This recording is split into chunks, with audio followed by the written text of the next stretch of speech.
Paranormal Karen, she's so spooky. Paranormal Karen, funny too.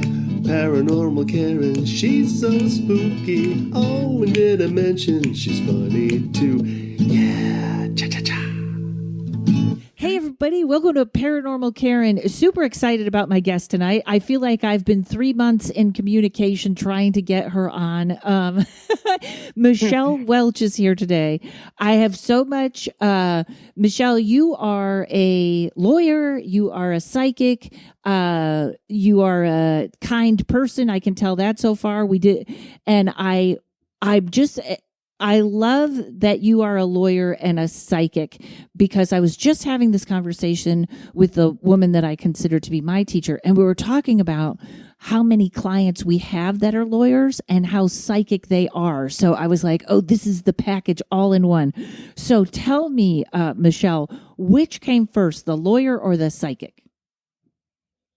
The psychic came first because I don't remember a time when I wasn't a psychic. Some people will be like, well, I was, and everyone's born with it, but they forget about it and then it comes back. I never had that thing where you don't remember being psychic or stuff like that. So from the time I can remember, I remember being psychic, and I thought everybody was that way. And the lawyer came later. It's kind of funny. Like in 6th grade, I believe, or maybe 5th, I'd go to the library, and I love to read. And I just got the biggest book I could find.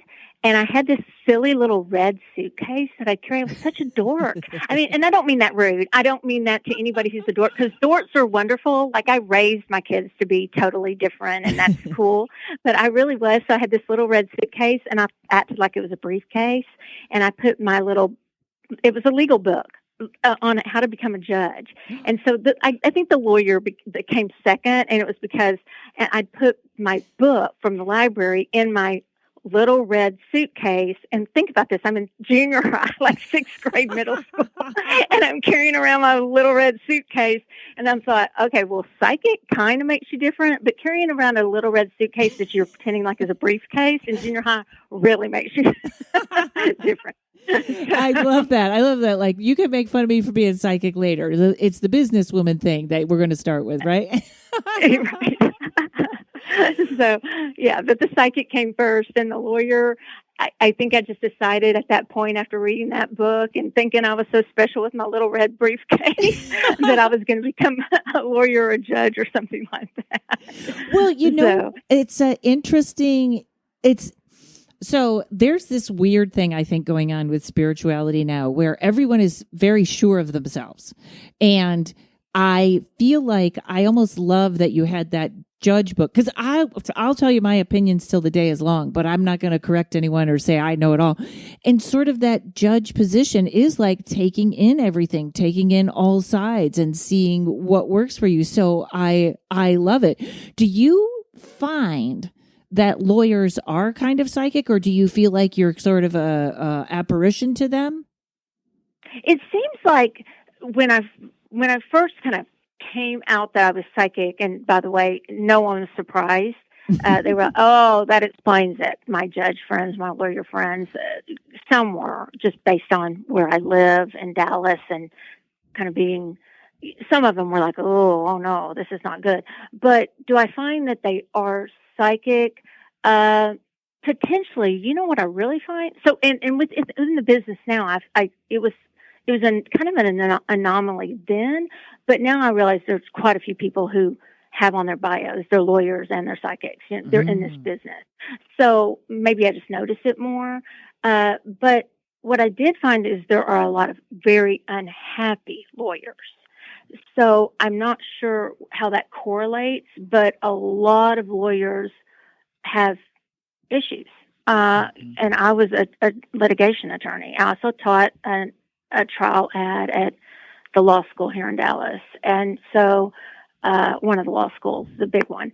And so I guess to answer your question, yes, I guess I've noticed it, but I don't really know why, except for maybe they go into law because maybe where I do always see it seem to have a correlation is a lot of people I think who've had some trauma or out of body experiences, or they've disconnected from their body because of some sort of trauma, or they seem to be more psychic. And lawyers just seem to not always be very happy people, to be honest.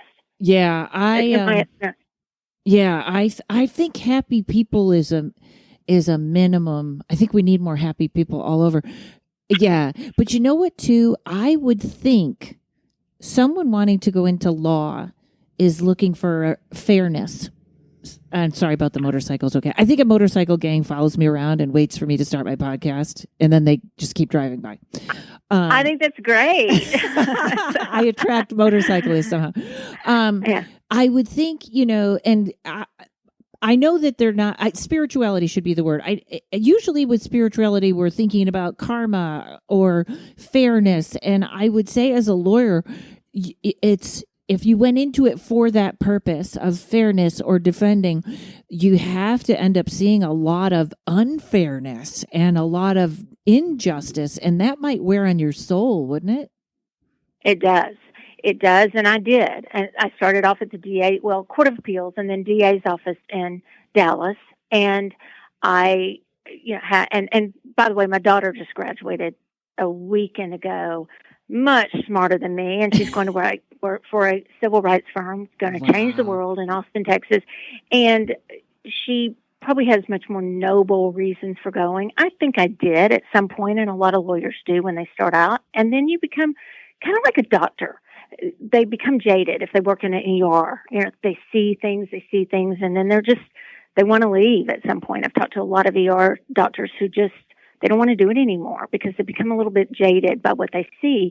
And I think lawyers and even judges become a little jaded. So potentially they go into it for the right reason, if there's a right reason, but quote unquote, to help the world, a karmic reason for fairness and even to be a judge, the same reason, which is really what was my ultimate goal. And I'm not still sure I won't still be a judge. Maybe, I don't know, but that I see what you're saying, and I think sometimes they lose that, or it gets lost in the because I definitely believe in zealously representing your client, but it definitely, you lose it at some point. When I ended up working, my ex-husband works, and I ended up working there, but they would I always said, well, your clients wear pinstripe suits and mine wear orange jumpsuits. There's no difference between the clients that when I went into criminal defense.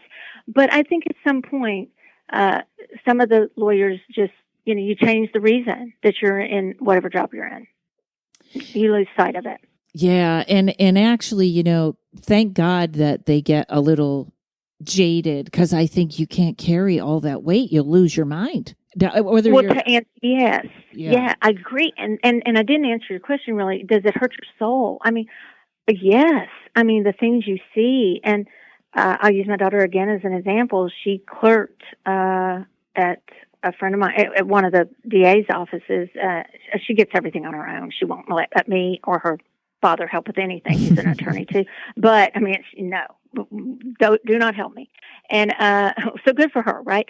But she was in the children's, helping the children who've been abused or whatever, and in that department. And she really wants to do those kinds of things, but it's a lot to carry, especially if you take that on. It's just like working with clients, energy clients. You see people padding around. A lot of us will pad and gain weight and things like that because we're protecting ourselves any way we can from those things that we're taking in and absorbing into our soul, like you said. Oh, interesting. You just worded that perfectly. And I just did a reading for someone, and it is so strange because I tend to hone in on people's spine. Like I'm like, okay, you have to stand up straight, or there's something about the spine that I always sort of get sort of a hit on if somebody's having trouble or an empath. But that for some reason I wanted to ask her if she had on extra weight because it was on the phone, and I kept thinking, why does that come in? And I think you just said that beautifully. It's the padding to try and protect. Oh, thank you for teaching me that. Yes, I really do. And I think that a lot of people, I literally will say carefully, because there's nothing wrong with having extra weight unless it's just not healthy for you. Right. But a lot of times it is padding, because they're forgetting to protect. Maybe they've been doing it for 20 years, but they're forgetting to protect, or they're new to it and they're just not protecting, or they're a lawyer and they're not protecting at all, and they're just walking in and just getting barraged by. And it doesn't matter. It doesn't matter if you're doing family law or you're doing business litigation. It's especially litigation. It's adversarial. And that's the nature of it. And even if you walk away and you're shaking hands with the opposing counsel, you're still, if you're zealously representing your client, you are taking on those issues. So I believe we pad with weight sometimes. Yes. And yes. And this is, it's a weird issue. Yes. I think there are people that should be big, and then sometimes we exceed our frame. I know, I don't even need to put that in there, but that's what I think. But I know what I mean? Like, you can see a big person that's perfectly healthy and they look fabulous. I just saw this woman in the grocery store last night and I almost wanted to tell her how pretty she was, and then she was yelling at the clerk, and I was like, maybe another time.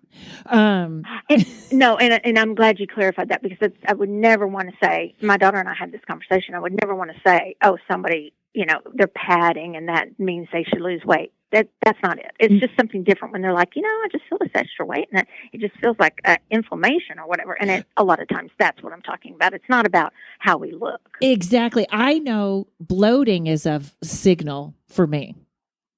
Getting any kind of bloating, that's a signal. So yes.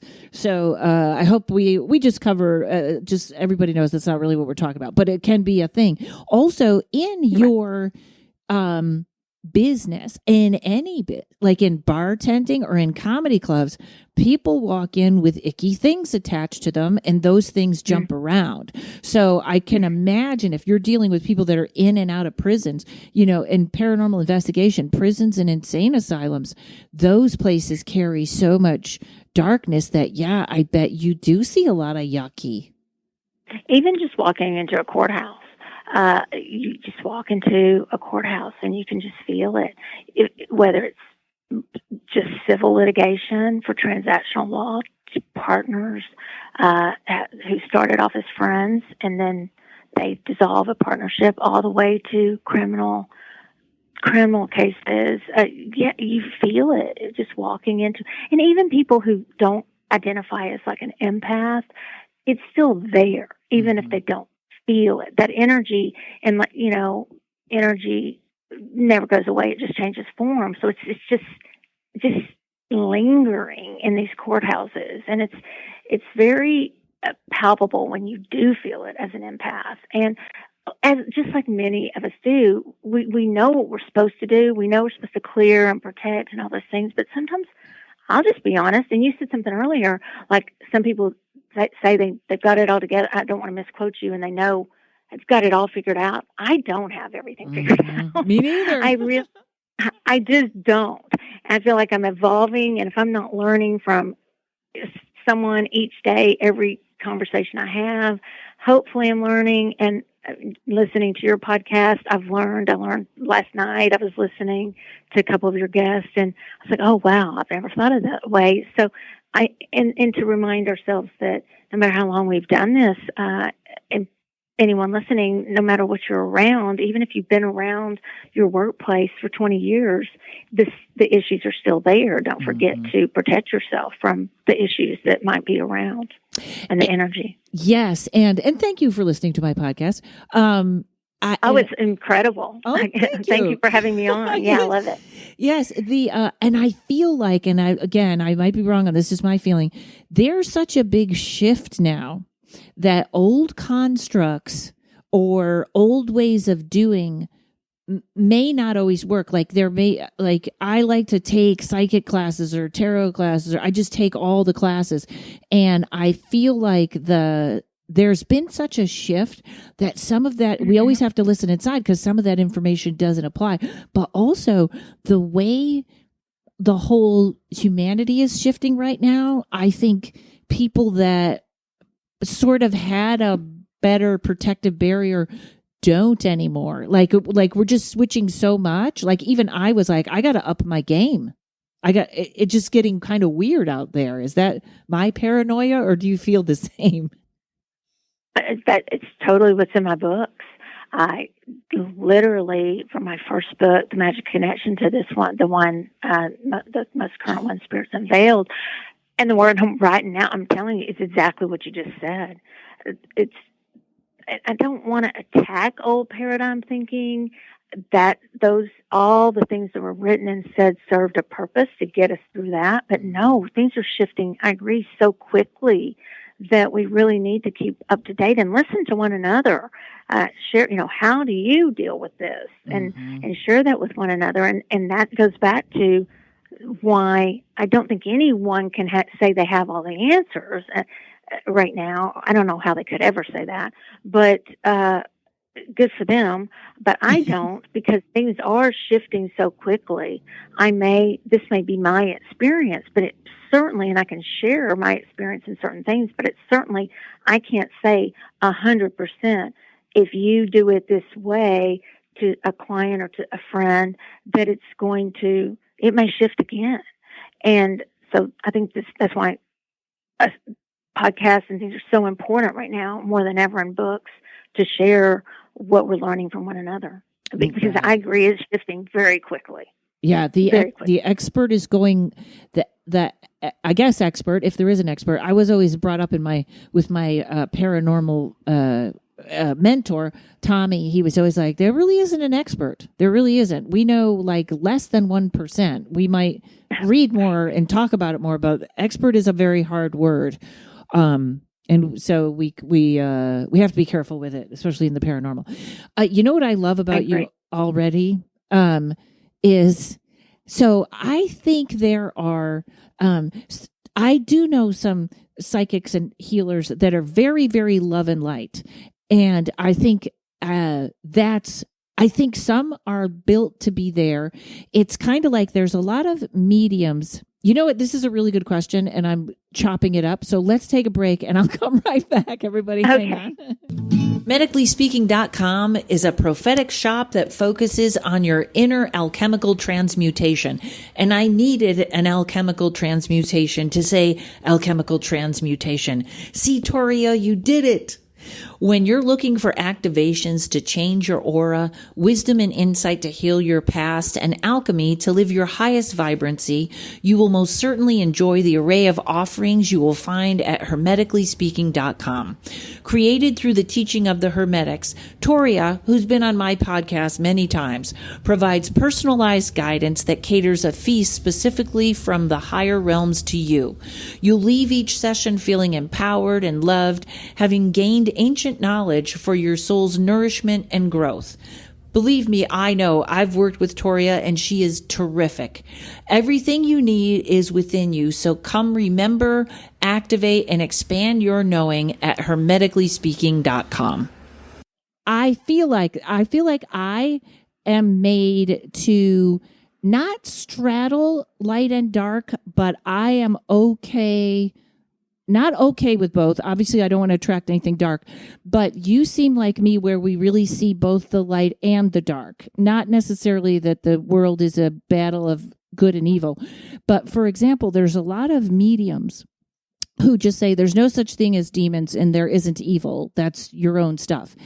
And I feel like if that's working for you, stay with it. That's not the world I know, but if that keeps you safe and that's working, you stay there. And I feel like someone like that might be more pushed to work on the lighter side or stay in not that I'm not in the healing side, but like I try to help people that have the negative come in. And I think some of us are built for both sides. Did that make any sense how I said that? 100%. And I totally agree. And I think that we both seem to have the same calling. And I always think, okay, how do I explain it? And that's when you get into the, duality and polarity. But the bottom line is, I know from my experience, there is both. Mm-hmm. I have literally, I was talking to someone up here. I'm at one of my stores and talking to you, and I was talking to, she's a reader here, Mary, and we were just before the show talking about that there's the spectrum of, where there's light, there's dark. I mean, there just is. And I think it's different frequencies. And I'm not sure.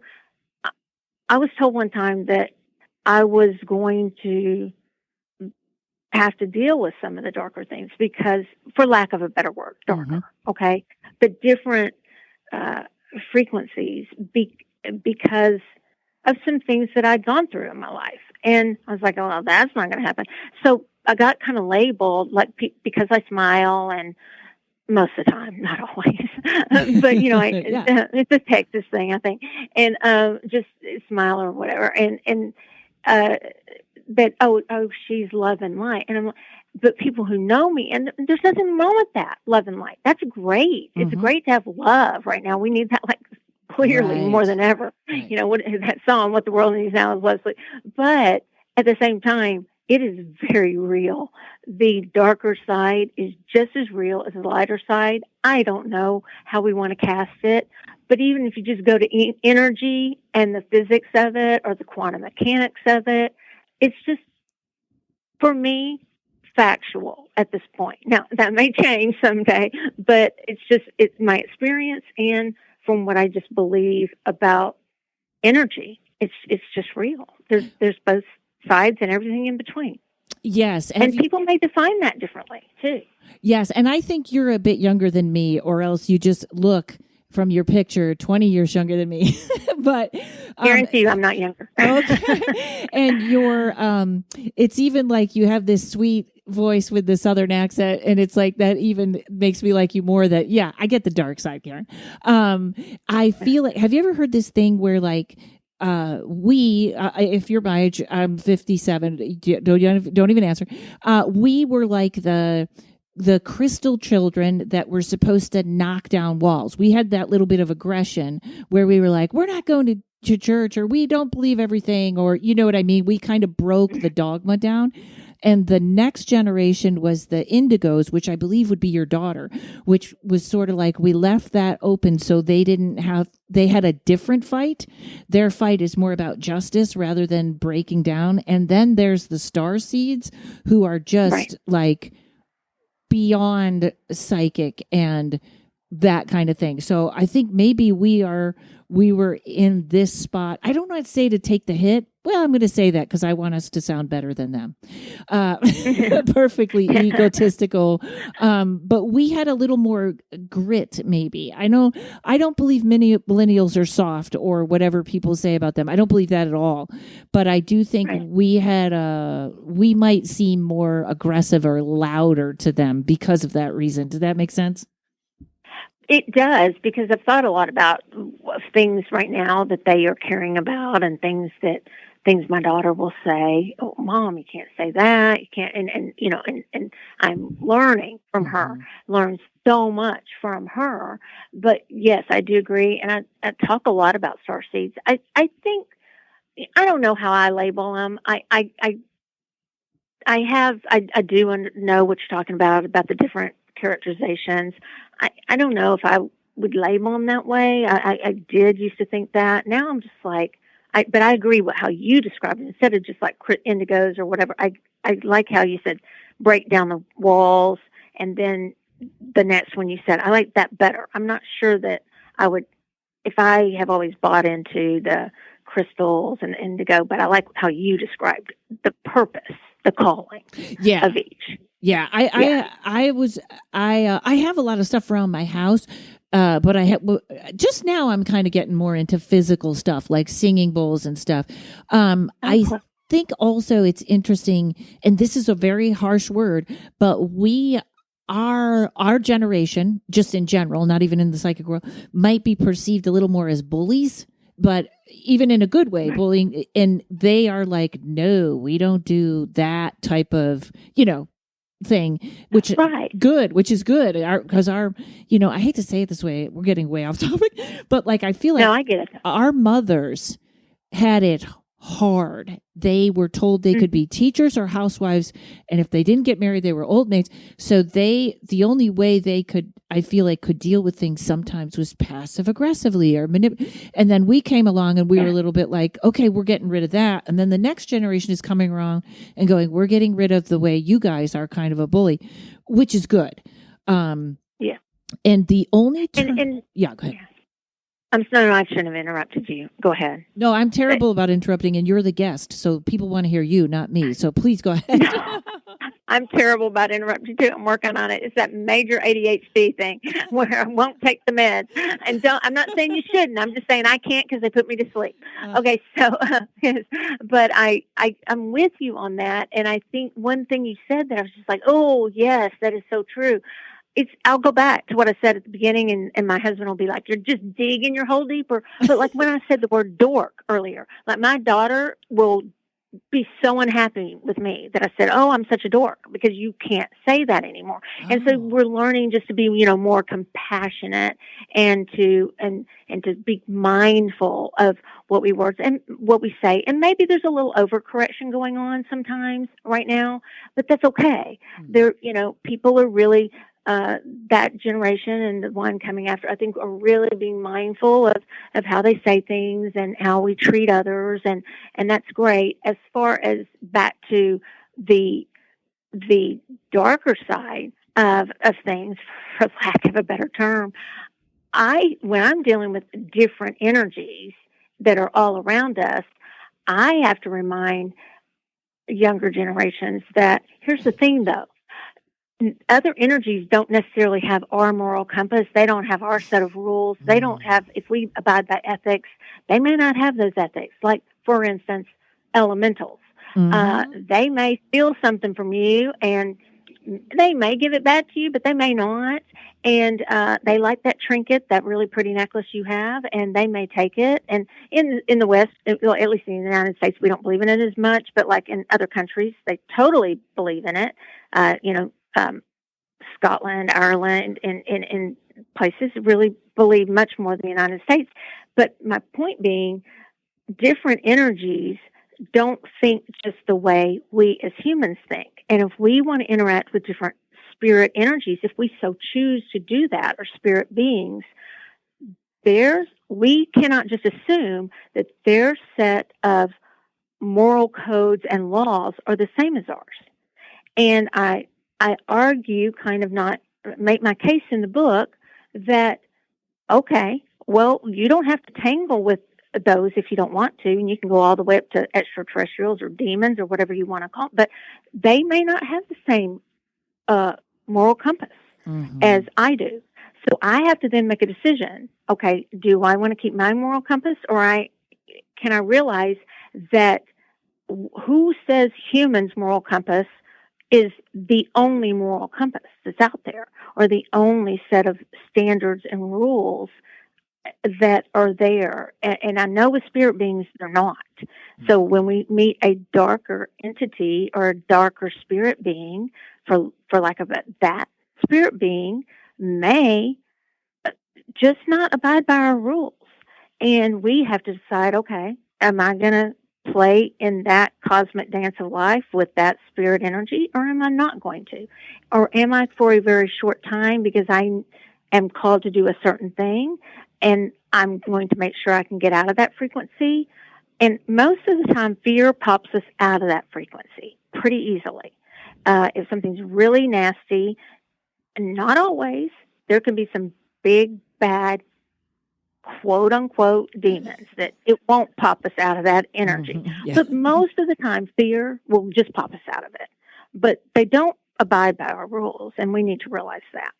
I love that you brought that up. In fact, I'm still working on it. People know that me and my friend Tommy, I ended up with something, with a fae attached to me, because fooling around with witchcraft when I shouldn't have, and I didn't know I was doing. And it's kind of a funny comedy special, but it's exactly that, which is, I love that you included, who is to say the human moral compass is the right one. That's quite true. And the human moral compass is now changing so quickly that it is interesting. I love how you said that. That was great.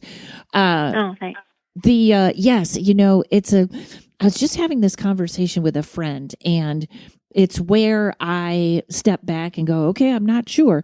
Is I watched someone who had a near death experience, a video of them, and it was a really great story. And she did have a conversation with a being that was God or said they were God. And he showed her, or she, I'm sorry, everyone, he showed her her DNA. And he said, you can see me in there, right? And she said, I can. And he was like, because you're a part of me. And I totally love that. And I know sometimes people will say about humans, we are gods. You have to know you are a god. And I get very uncomfortable. They might be right, but I know from paranormal investigation, that type of thinking, like I'm a god, get out of my way, is very troublesome. I agree with you. And like I said, you're welcome to it. Whatever's working for you guys, don't listen to me. But I feel like the wording has to be very careful there, because I'm a god can also sound very challenging to something that a deity or something. So I love what you said about moral compass. That's too, to say I'm a god is too big for me. To say God is in me sounds way better. I agree with you. Yes, and that and we're being directed the bowling alley of life. I need the bumper pads, so I need my spirit guides to help me, to direct me to my goal, or my spirit, my ascended masters to help with special projects, or whether those are angels or whatever it is to someone. We need those maybe to get to our higher self, which is connected to all that is. But it is not all that is, which is what you're saying. It's not God. It's we are connected and part of, and I love that, do you see me in your DNA? And not that we are God. And I agree with you. Yeah. And like I said, we're both here to say we don't know everything. So maybe you guys got it right, but this is my frequency right now. Oh, yeah. And somebody else, I always say, take what you want of what I say. Mull over the rest, put a pin in it. And if something you totally don't agree with, that's fine too. And I learned that just from being a lawyer, because you argue and then you walk out the courtroom. Usually you shake hands and you're friends and you're like, okay. And people don't understand that. But it's okay to not agree on everything. It's okay. Oh my God, if I lived in Texas, I would be clinging to you and asking you to be my friend. I am so, the country is so split right now. It makes me so upset. I don't think we're ever going to get our shit together if we don't start, you know what I mean? Like that is like in my comedy, I'm trying to find a way to be like, we always want to make whoever doesn't agree with us the huge monster that is trying to destroy our lives when they just have a different opinion. I agree. And it's sad. It's really sad to see. And especially when you watch that, I'll just say it this way. When one side is 100% sure that the world is being ruined by the other side, and the other side's 100% sure, and I'm not saying which side's right or wrong or get involved in politics at all. It's just there used to be healthy debate. Yeah. And at least let's just be healthy, have some healthy discussion around, and we may end up still in not agreeing. But I think that there's at some point, and this can get me in big trouble because it's gotten some of my friends in big trouble, but even Matthew McConaughey, I mean, he was on my show I don't know, a couple of years ago, and he talking about the middle way. I mean, Buddha talks about the middle way. So it's just, it's almost like you have to take one extreme or the other extreme, and there's just not even healthy, let's sit down and have a healthy discussion like we used to could have those, healthy debate and agree to disagree and walk away and go, I don't agree with you at all, but I'm still going to respect the fact that you took the time to talk to me about it. Right? Exactly. So, yes. And we seem to have lost it. Yes. And you know what? I this is probably wrong for me to point a finger, but I really think that it's the news and the media. I watch them stoke those, and everybody, the middle way is it, because you can't, if you join a team, whether you're team Democrat or team Republican, then they start defending but my team is the best team and we've done everything right. And that's where we're getting into trouble. I think, well, I'm big third party anyways, but yeah, it's yeah. Yeah. And I think it ties back to what we're talking about, because it ties back to what you said. It ties back to all the different generations and the new paradigm coming in and the shift coming in. And I don't think we're all equipped to know how to deal with these quick shifts that are taking place. And so we're falling back on just our human nature, as opposed to falling back on our higher, less ego selves. Mm-hmm. And instead of checking in with, okay, how can I handle this in a less ego self way and more of my higher self or my soul level, we tend to fall into just our handling in our ego self way. And it's really sad to watch. I think we've all maybe been guilty of it at some point in our life. And it's really sad to watch, in our country. It really is. Yeah. Yep. All right. We're going to come back, folks, and we'll be continuing this awesome conversation. That's my cliffhanger. More awesome conversation. We'll be right back. Incoming transmission. Greetings, intergalactic campers. We are here to notify you of an auspicious cosmic event occurring at Starstruck Farm in Lebanon, Tennessee, August 17th to 20th of Earth Year 2023. Humans have labeled this event Hot Alien Summer Camp, and forces across the multiverse have confirmed it to be an unparalleled community convergence phenomenon. Expect to experience sound baths, energetic exchanges, metaphysical vendors and practitioners, yoga, live music, Reiki, and comedy performances by Karen Rontowski and Ryan Singer, and most importantly, restful, enriching connection with your fellow aliens. Hot Alien Summer Camp, where cosmic forces align for an unforgettable adventure. Go to hotaliensummercamp.com to book your tickets and let the magic unfold. Transmission complete.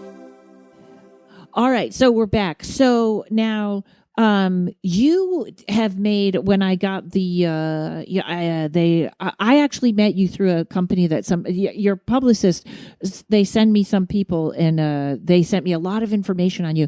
And I love that you do make these predictions that are sort of about what's coming, the economy, or this kind of stuff.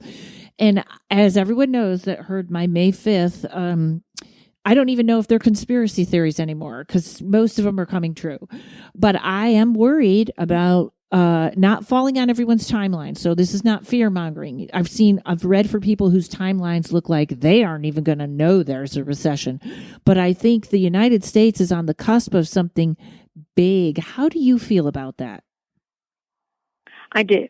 I agree. I agree with that entirely. And I agree with it in a number of ways. If we're going to break it down to the economy, I think that, and it's not I think, it's what I'm getting intuitive. We don't really care what Michelle thinks. Okay? Right. What is Michelle getting intuitively? What I get as a hit on that is that, and I own 3 stores, right? So I don't even love saying this.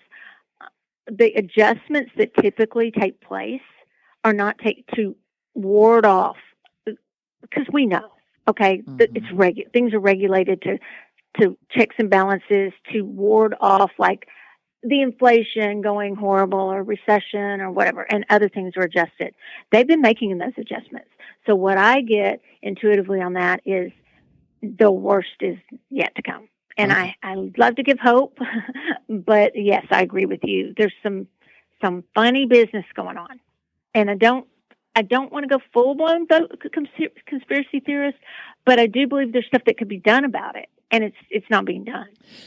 I will go full-blown conspiracy theorist and say, yes, there seems to be, you don't have to agree, there's some sort of concerted effort here to destroy something, or just to make that 1% crazy rich and the rest of us crazy poor.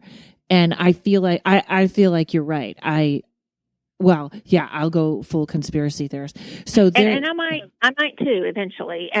But yes, I do agree with you. And I feel like it's the powers that be that underlie everything else. Because we all know, I used to play the stock market a lot, and my dad would teach me all about the stock market and things like that. And I'm like, oh, that is all like, I feel like Vegas with the stock market.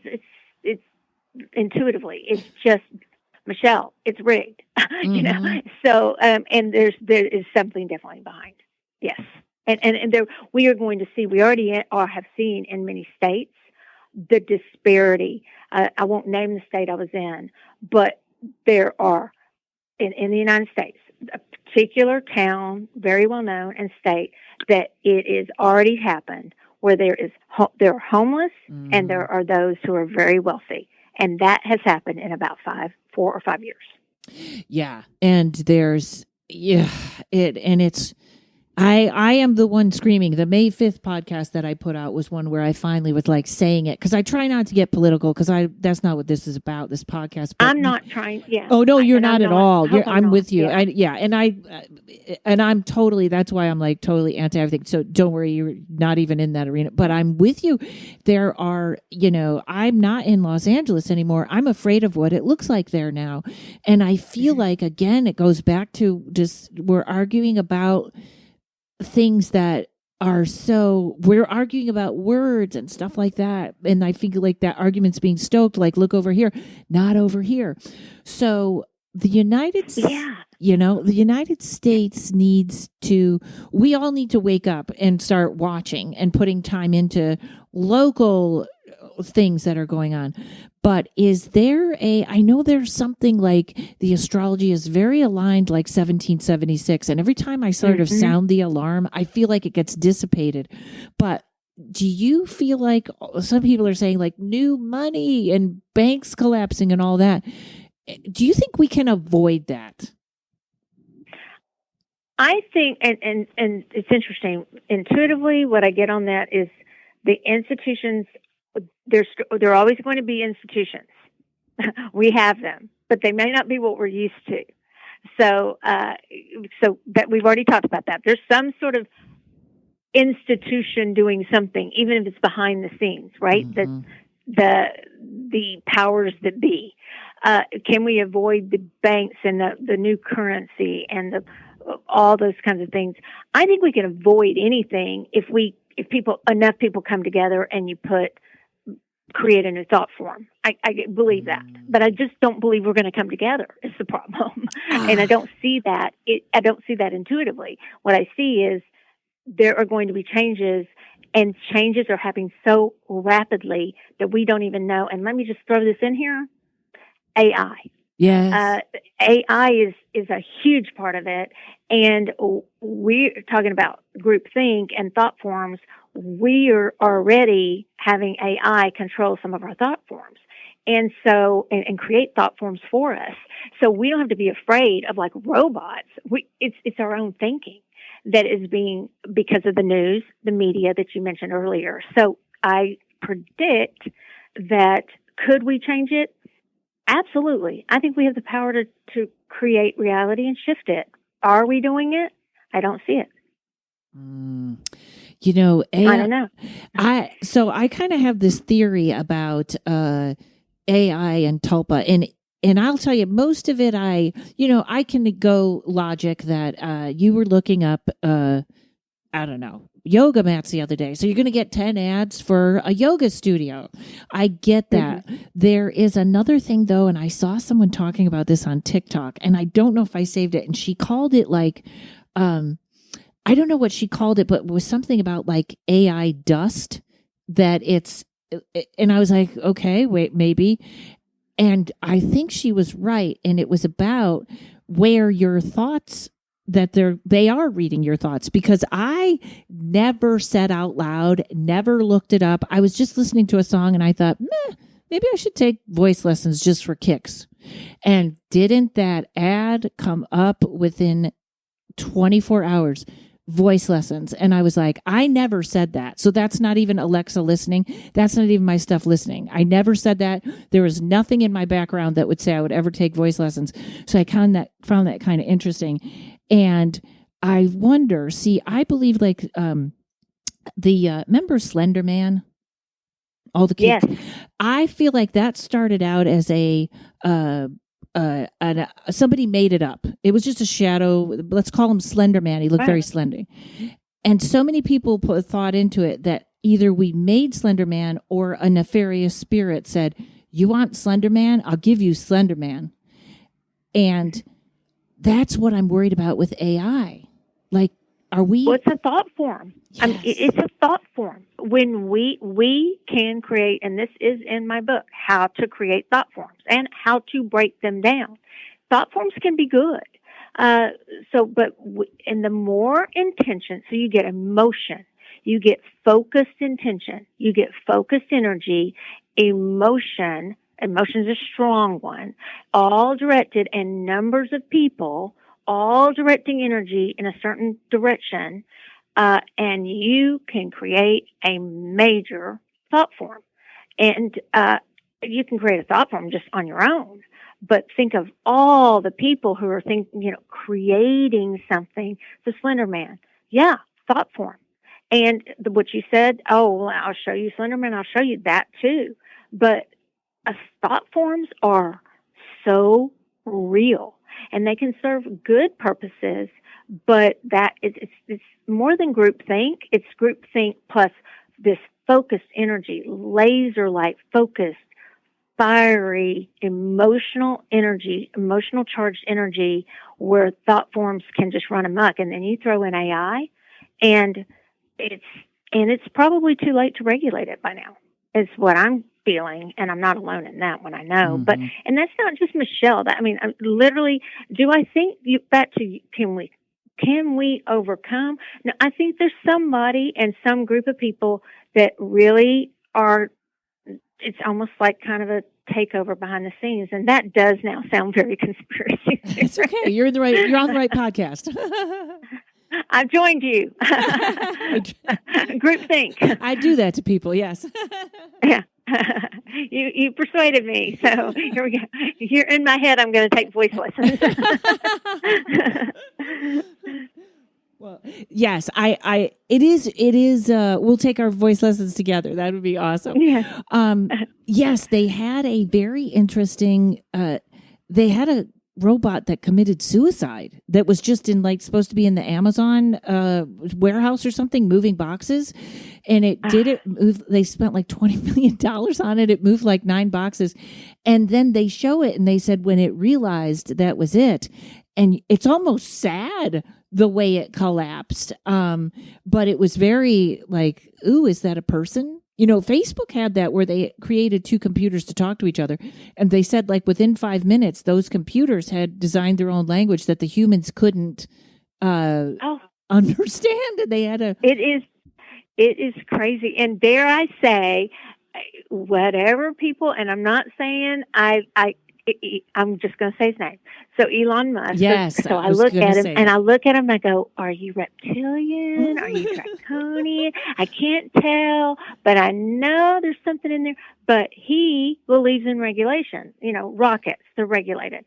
Cars, they're regulated, right?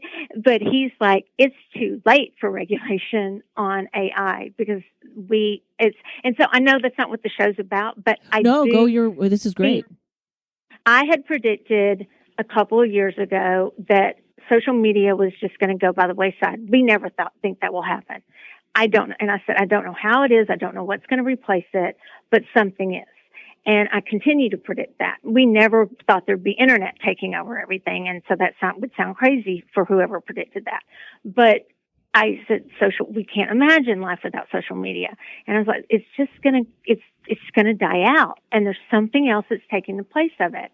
And then all this stuff with AI started hitting. By the way, my daughter's basically fiance does AI. And so if I had talked to her about this, she's like, Mom, no, it's all. And so I'm not saying it's bad.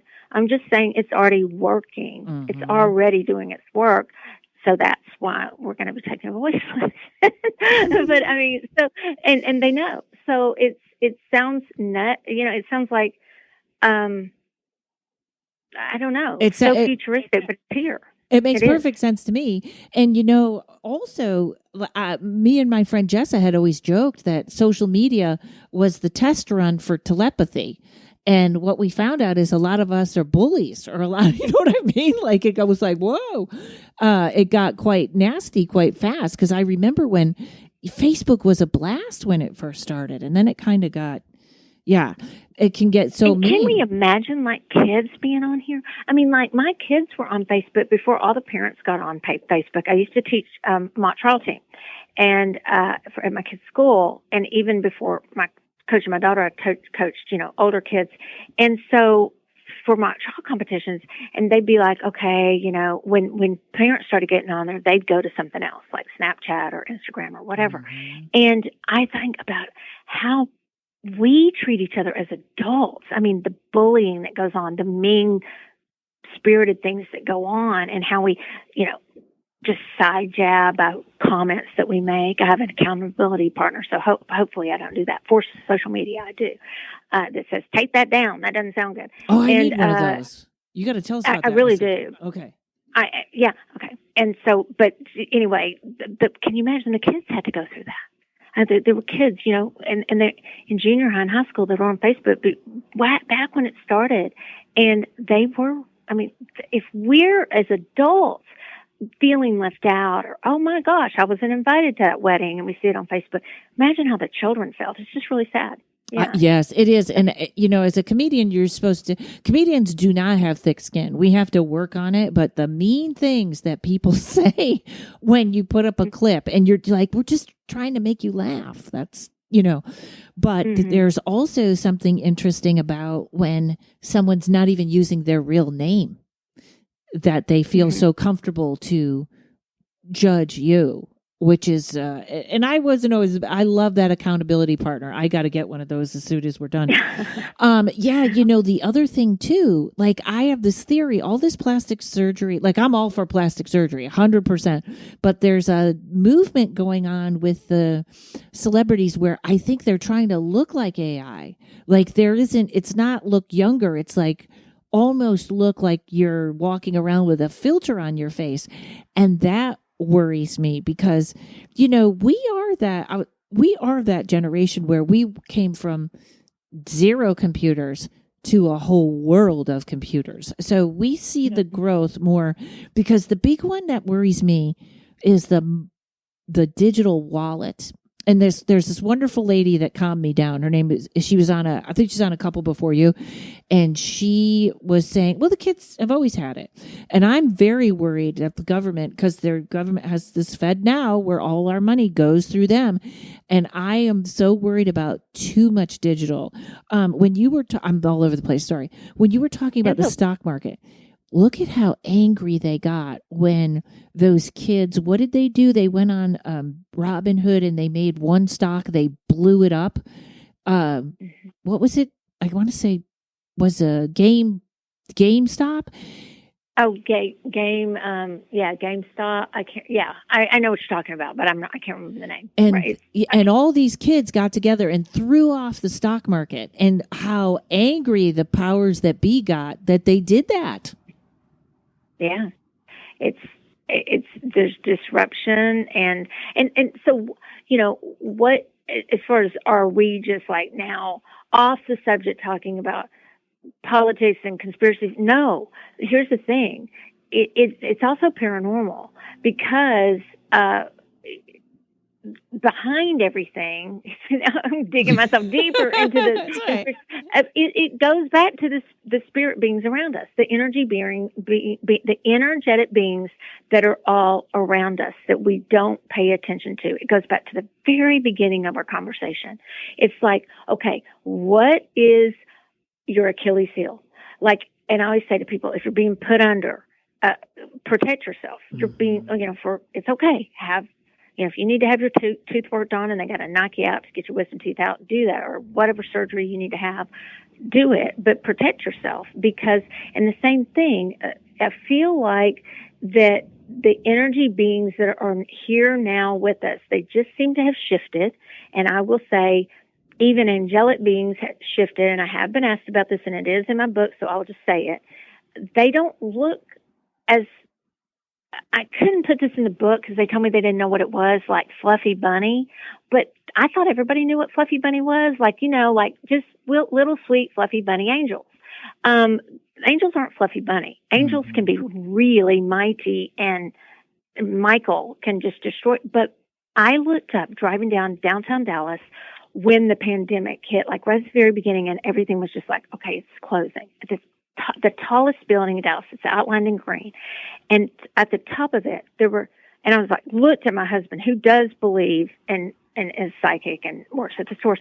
And I said, do you see those? And he's like, what? And I was like, those sitting on top of that building. And it was angelic, but they also looked alien-ish, gargoyle-ish, which gargoyles are protection, and they did not, the angels have even shifted how they look to me since in about the past 5 years. They have shifted, and they do not look the same to me. And that is in my book. I stand by it. I'm not saying every angel has changed, and I'm not saying everyone will experience, because I think we see what we're ready to see often. And things are revealed to us as we're written. It doesn't mean somebody's more advanced than the other person. It's just what they're dealing with and going through or supposed to be experiencing at the time. That's why some of us, will see our spirit guide, if we need one, will be in the form of a human, and somebody else's spirit guide may just be a ball of energy. And so, but the angels are shifting. It's just like everything's shifting, and it's so difficult to keep up with it. So it's not just all conspiracy talk. Goes back to that whole thing of things are shifting. And how do I have the credibility to talk about this? I have seen things since I was young, and I'm saying that they don't look the same. Now, I have never seen thank goodness, I've never seen every energy being. I can't. I mean, oh my gosh. I mean, please help the person who has. But, and my book is no encyclopedia on spirit beings by any means, but they seem to be shifting. And it's all, to me, very important to talk about, because how do we do have to shift how we deal with things and know what we're going to tangle with and what we're not going to tangle with, because they are shifting. First of all, angels, one of my favorite topics. And, I think I don't see things like you see things, but sometimes I see things in my mind. And not only does that totally resonate as for I've seen something like that in my mind, but I had, this had to be 2 or 3 years ago. There's certain times where, have you ever had where, I don't know how to explain it, but like I was sitting and meditating, and what was presented to me and was put on either side of me were two beings that looked like they were made of stone. And they weren't exactly gargoyle, because they kind of stood up, and I knew they were protection of some sort, but they almost looked like a character out of one of those, I don't know the superhero movies, but there's one, and he looks like a stone, and he's just punching everything. And I was like, ooh, okay. Almost exactly kind of the way you're describing it. And I was like, okay, they're good. They're here. Thank you. But I wonder if that's what it was. It sounds like it to me. Yes. And so, those bouncers at the door of the Akashic Records, the bouncers, protecting, and it's like, and maybe they can shift forms, and we never knew it. I mean, maybe I was seeing what I was supposed to see at the time. It felt angelic. It felt angelic to me, but yet, and what show is that? Now it's going to bug me. The one, I'm going to look that up after, but I know exactly the actor that plays it. And yeah, so he's like, he turns like kind of cementish, and exactly, you've seen the same thing. And so, and by the way, I called a friend of mine when I saw that because Roger's like, no, don't see that at all. He's very honest. He didn't just play along. He wasn't like, oh yeah, And by the way, when I say see, I think it's actually more advanced to see with your third eye, because that's how we used to communicate. So when a lot of my clients or people or students will want to see, I want to see with my physical eyes. I'm like, so seeing with our with our mind's eye is in some ways more advanced, in my opinion. Just, Okay. Or sensing, you know what I'm saying? We don't have to see with our physical eyes. I with your students, I would love to see with my physical eye, but I think when you see in your third eye, you have to learn to trust it more. You do. That's true. But I try to encourage, because not everybody's just going to see. And people use the word see loosely. I don't always see. Now, I did see these with my physical eyes. Well, at least I thought I did. Roger certainly didn't. He's like, whatever, Michelle. I'm like, well, they don't look like the angels I'm used to reading about or that I used to see when I was little, And so, but is there a shift in what they are? Are they changing forms, or are they just showing me and some other people, a good friend of mine who also senses and sees, and I trust her, to be honest, and she's like, no, she said, Michelle, it's not just you.